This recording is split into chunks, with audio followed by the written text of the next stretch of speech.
እባክህ ባይሉ እኔን እንደፈለግክ አድርገኝ፣ እናቴን ግን ተዋት። ጠዋት ምንድን ነበር ያልሽው? ይቅርታ አጥፍቻለሁ፣ እንደሱ ማለት አልነበረብኝም።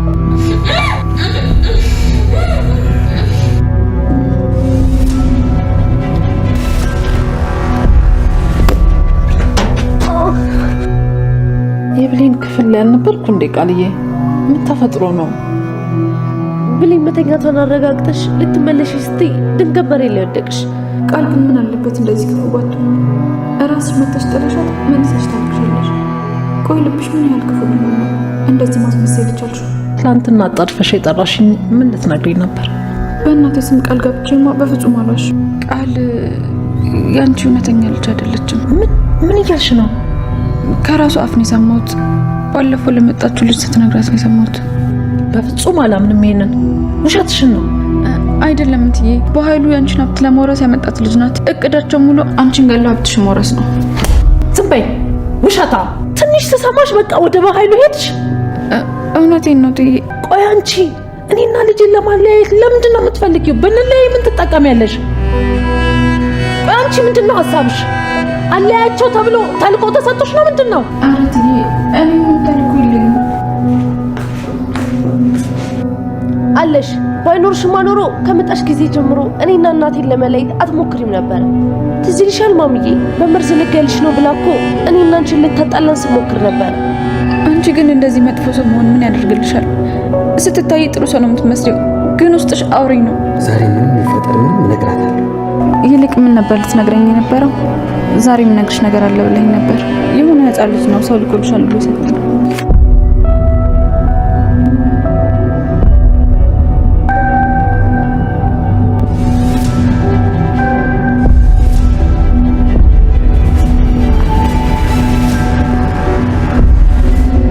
ዳግም መጀመሪያውኑም ህሊናው ደጋግሞ ሲወቅሰው ይሄንን ነገር ለብሌን እኔው ቀድሜ ልንገራት፣ ከሌሎች ሰዎች ከሰማች ደግሞ መቼም ይቅርታ አታደርግልኝም እናም ደግሞ አትረዳኝም በሚለው ነው ዛሬ ጠርቷት ቁጭ አድርጎ ሊያወራት ይሄንን ነገር ሊነግራት ሲል ነው። ለምን አሳዳጊ እናቷን እንዳገታት ማለት ነው። ግን ደግሞ በመሃል የሆነ ፖስታ ተልኮ አሳዳጊ እናቷን ገነትን ዳግም እንዳአገታት ያኔ እሱ አግቶ እንደወሰዳት አሁን ላይ እንድታውቅ ተደርጓል ማለት ነው። ይሄንን ነገር ደግሞ ሊያደርግ የሚችለው ሳሚ ብቻ ነው ማለት ነው። ያው እነሱ ይፈራሉ ብሌንን ከዳግም ጋር ከተቀራረበችና ከዳግም ጋር አንድ ላይ ከሆነች አደጋ ልትፈጥርብን ትችላለች የሚለውን ነገር ስለሚያስብ እሷንና ዳግምን ለማራራቅ ወይ ደግሞ ሁለቱም እንዲጣሉና እንዲለያዩ በማለት ይሄንን ነገር በአቋራጭ እሷ እንድታውቅ ተደርጓል ማለት ነው።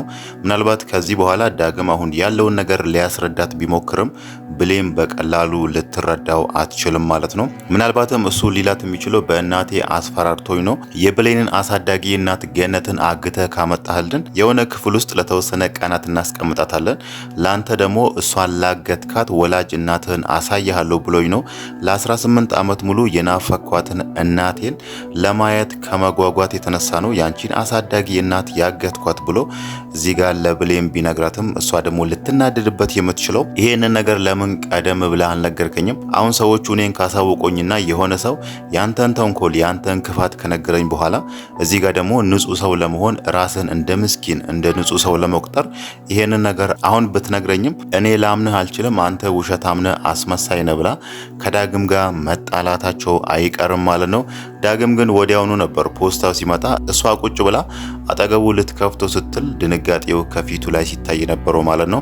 ያ ማለት የሆነ የጠረጠረ ነገር አለ፣ የሆነ የፈራም ነገር አለ። እዛ ጋር ግን እሷ እንዳትከፍት በኋላ ለብቻዋ ስትሆን እንድትከፍት ጠይቋት ነበር። ግን ደግሞ ብሌን እዛ ጋር ያለችው እኔ ካንተ ምንም ምደብቀው ሚስጥር የለኝም ብላለች ማለት ነው። ምናልባትም ያንን ፖስታ እዛ ጋር ባትከፍተውና ዳግም ያላትን ሰምታ ወደ ቤት ስገባ በኋላ የራሴ ክፍል ገብቼ ቀስ ብዬ ከፍቼ አያለሁ ብላ ያንን ነገር ብታቆይ ኖሮ ምናልባት ዳግም እዛ ጋር የተፈጠረውን ነገር ባለፈው እኮ ገነትን ያገትኳት እኔ ነኝ፣ ያገትኳት ደግሞ በዚህ ምክንያት ነው ብሎ የተፈጠረውን ነገር እንዳለ ሊናግራት ይችላል። ብሌንም ምናልባት ይቅርታ ልታደርግለት ትችላለች ማለት ነው። አሁን ደግሞ በዚህ መንገድ ስላወቀች ዳግምን በቀላሉ ይቅር ልትለው አትችልም ማለት ነው። በእርግጥ ሳሚ ባለፈው ዳግም ላይ ሲዝት ነበር፣ ሰራልሃለሁ ብሎት ነበር። እናም ደግሞ ገነት ራሱ ያስመለጣት እሱ ነው። መጀመሪያ ላይ እሱ አግቶ ለበኃይሉና ለሳሚ አሳልፎ ቢሰጣትም ግን ደግሞ ከጊዜ በኋላ ሳሚና በኃይሉ አንድ ላይ ሆኖ ብሌን ላይ ሊያደርጉ ያሰቡትን ነገር ሲረዳ ነው ከዛ ቤት ከሰላም ቤት ስራ እንደማትፈልጊና ስራ ማቆም እንደምትፈልጊ ለሰላም ነግረሽ ከዛ ውጪ እናም ደግሞ በር ላይ የሆነ መኪና ይጠብቅሻል፣ እዛ መኪና ውስጥ ቀጥ ብለሽ ግቢ ሲሏት ይሄንን ነገር ሲሰማ ዳግም ምናልባት ብሌን ላይ የሆነ ነገር ሊያደርጉ ነው። አሁን ደግሞ ቀጣይ እቅዳቸው ብሌን ነች። እሷ ላይ የሆነ ተንኮል የሆነ ክፋት አስቦ ሊሆን ይችላል በሚለው ብሌንን እዛ ጋር ሊያስቆማት ፈልጎ ነበር። ግን ደግሞ ብሌን ለእናቴ ስል ምንም ነገር አድርጋለሁ እነሱ ያሉኝን ነገር ሁሉ አደርጋለሁ ብላ እዛ ጋር ዳግም የሚላትን ነገር ልትቀበል ስላልቻለች ነው። ዳግም ደግሞ ገነት ያለችበትን ስለሚያውቅ ሄዶ ከዛ ፈቷት ይዟት የመጣው ማለት ነው። ብሌን አሁን ልትናደድበት የምትችለው እዚህ ጋር ያኔ ለካ ወደ ቤት ከኔ ጋር ሄድከው የእናቴን ቤት ለማየት ነው። እናም ደግሞ እሷን ለማገት ሁኔታዎችን ልታመቻች ነበር። እንዴት ነው እናቴን የምታግተው? ሌላ መፍትሄ መፈለግ ስንችል እናም ደግሞ ቀደም ብለ ራሱ ለምን ለኔ አልነገርከኝም? ለምን ለኔ አላሳወቀኝም?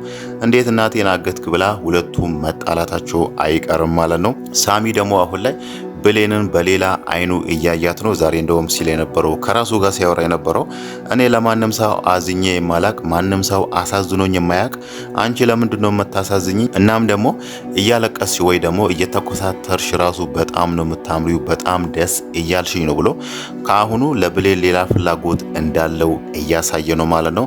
ምናልባትም ከዚህ በኋላ ከበኃይሉ ሊጠብቃት የሚችለው እሱ ነው። ከበኃይሉ ጠበቃት ማለት ደግሞ ብሌን ለኔ ነው የምትገባው የኔ ነው ሆኖ ብሎ ዳግም እዚህ ጋር እንዳፈቀራት እሱም እሷን ማፍቀሩ አይቀርም ማለት ነው። በእርግጥ ዛሬ በኃይሉ ወደ ብሌን ክፍል መጥቶ ነበር በሌሊት እሷን ለማፈን ወይ ደግሞ ለማስፈራራትም ሊሆን ይችላል። እዛ ጋር ግን እንደሚገላት አድርጎ ነው እሷ የሰማችው ሚስጥር ለዘላለም ቀብራ እንድትኖርና ቀደም ብላ ቀን ላይ ያለውን እውነታ አንተና ቃል ሆናችሁ ያቀዳችሁትን ነገር እናንተ ሰላም ላይ ያሰባችሁትን ነገር እንዳለ ለሰላም እነግራለሁ ብላ እሱን አስፈራርተው ነበር። ያንን ነገር ደግሞ ያደረገችው እሷ ገነትን ያሳግታት በኃይሉ ነው የሚለውን ነገር ከሰማች በኋላ እሷ ደግሞ የበኃይሉን ተንኮል ለሰላም ልትናገር ነበር። በኃይሉ ደግሞ በዚህ መሃል ሌሊት መጥቶ ወደ ክፍሏ ገብቶ እሷን አፍኖ ሲያስፈራራት ነበር። የመጨረሻ እድል እሰጥሻለሁ ብሎ ነበር ከዛ ክፍል የወጣው ማለት ነው። ግን ደግሞ እዛ ጋር ሰላም የሆነ ድምጽ ሰምታ እዛ ጋር ብሌን ስትጮው ሰምታ ወደ ክፍሏ ስትመጣ ቃል ከጀርባ መታታለች ማለት ነው። ግን ደግሞ ሰላም ይሄንን ነገር እንዴት እንዳሰበችው ባይታወቅም እሷ ይሄንን ነገር የጠረጠረችው ወድቄ ሊሆን ይችላል ነው ያለችው እንጂ የሆነ ሰው ከጀርባ መቶኛል አላለችም ማለት ነው። እንዴት እንደተረዳችው ወይ ደግሞ ይሄንን ነገር እንዴት ከመውደቅ ጋር እንዳያያዘችው ባይታወቅም ግን ደግሞ ሰላም ይሄንን ነገር ልትጠረጥር አልቻለችም ማለት ነው። እሷ ወደ ብሌን ክፍል እየሄደች በሩን ለመክፈት ስትሞክር ነበር። ከጀርባዋ ያለችው ደግሞ ቃል ነችና ከጀርባዋ በሆነ ዱላ ተመታለች። ግን ደግሞ እሷ በምን ሂሳብ ተረድታው እንደሆነ ባይታወቅም እዛ ጋር ወድቅ የሆነ ነገር መቶኛል ያለችው እንዴት በዚህ ፍጥነት ይሄን ነገር እንደረሳች ባይታወቅም ማለት ነው። ግን ደግሞ ቃል ሰላም እዛ ጋር ወድቃ ራሷን ስትስት የሞተች መሰለቻትና በጣም አልቅሳ በጣም በራሷ አዝና ነበር። ያለቀሰችውና ያዘነችው እዛ ጋር ሰላም አሳዝናት ሳይሆን ከባኃይሉ ጋር ያቀዱት እቅድ ነበረ የሷን ንብረት መውሰድ የሚለውን ነገር። ሰላም ደግሞ እዚህ ጋር ያላትን ንብረት ለቃል ሳታዘዋውር ቤትም ሌሎች ንብረቶችንም በቃል ስም ሳታረግ እዚህ ጋር ከሞተች በኃይሉ የሚያገኘው ነገር ምንም ነገር ስላሌለ እዚህ ጋር ባዶ እጃችንን ቀረን ወይ ደግሞ ከሰርን የሚለው ነገር ስላሳሰባት ነው እንደዛ አዝና ስታለቅስ የነበረው ማለት ነው። በኃይሉንም ያስደነገጠው ይሄ ራሱ ነው። በእርግጥ እሱ ሰላም እንድትሞት ይፈልጋል። ግን ደግሞ ሰላም እንድትሞት የሚፈልገው አሁን አይደለም። እዛ ጋር የቤቱ ጉዳይ አንዳንድ ያላለቁ ፕሮሰሶች አሉ። ያንም ፕሮሰስ ጨርሳ ከዛም በኋላ ቤቱን ለቃል ታረጋለች፣ በቃል ስም ታዘዋውራለች። ከዛም በኋላ ነገሮች ሁሉ በቃል እጅ ከገቡ እሱ ከዚህ መሃል ሰላምን ያጠፋታል። ያኔ ደግሞ ያሉትን ንብረቶች እንዳለ ለቃል የሚገባትን እስካሁን ድረስ የሰራችበትን ይሰጣትና ያለውን ነገር እንዳለ መውሰድ ነው የሚፈልገው። ለዛም ነው እዛ ጋር ሰላም ስትወድቅ እንደዛ እየደነገጠው እንጂ እህቱ ስለሆነች ሰላም እንደዛ እዛ ጋር ስትወድቅ አሳዝናው አይደለም ማለት ነው። ሌላው ነገር ደግሞ በኃይሉ ከዚህ በፊት የብሌንንና የዳግምን ህይወት ብቻ አይደለም ያበላሸው። ብሌንን ያው ከእናቷ ጋር እንዳትገናኝ አድርጓል።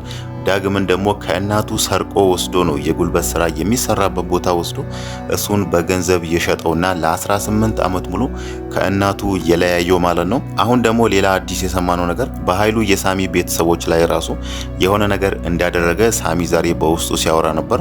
ቤተሰቦቼን ያደረካቸውን ነገር መቼም አልረሳም፣ ቤተሰቦቼን አንተን ያጠፋው ብሎ በኃይሉ መበቀል እንደሚፈልግ ሲያወራ ነበር። ከዚህ በፊትም በእርግጥ ስለ ፍሌሹ ከፍሌሹ ጋር ተያይዞ ያኔ ዳግምን ደውሎ ፍሌሹን ሰርቀህ አምጣልኝ እኔ ደግሞ እናትህን አሳይሃለሁ ያለው ጊዜ በኃይሉ ያንተ ጊዜ አብቅቷል እሰራልሃለሁ ብሎ ሲፎክር ነበር። ያኔ ደግሞ በኃይሉ ምን በድሎት ነው ምን አድርጎት ነው ብለን ስንጠይቅ ነበር። ዛሬ ደግሞ ሳሚ ለዛ ጥያቄ መልስ መልሶልናል ማለት ነው።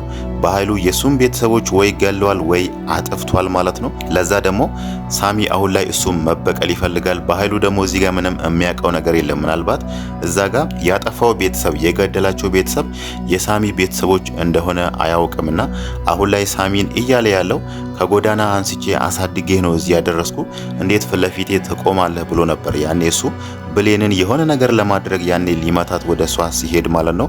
ሳሚ ደግሞ በመሃል ገብቶ በኃይሉ ያንን ነገር እንዳያደርግ አስቆሞት ነበር። በኃይሉ እዛ ጋር የሚያስበው ሳሚን እዛ ጋር የሚያውቀው ከጎዳና የሆነ ሕፃን አንስቶ እንዳሳደገውና አሁን ደግሞ የራሱ ተላላኪ እንዳደረገው ነው የሚያውቀው። ሳሚ ደግሞ በኃይሉን አሳምሮ ስለሚያውቅ እሱን መበቀል ይፈልጋል። ለሱ ደግሞ ትክክለኛ ጊዜ ነው የሚጠብቀውና አሁን ላይ አጋጣሚዎቹን ለሱ እየጠበቀ ይመስላል ማለት ነው።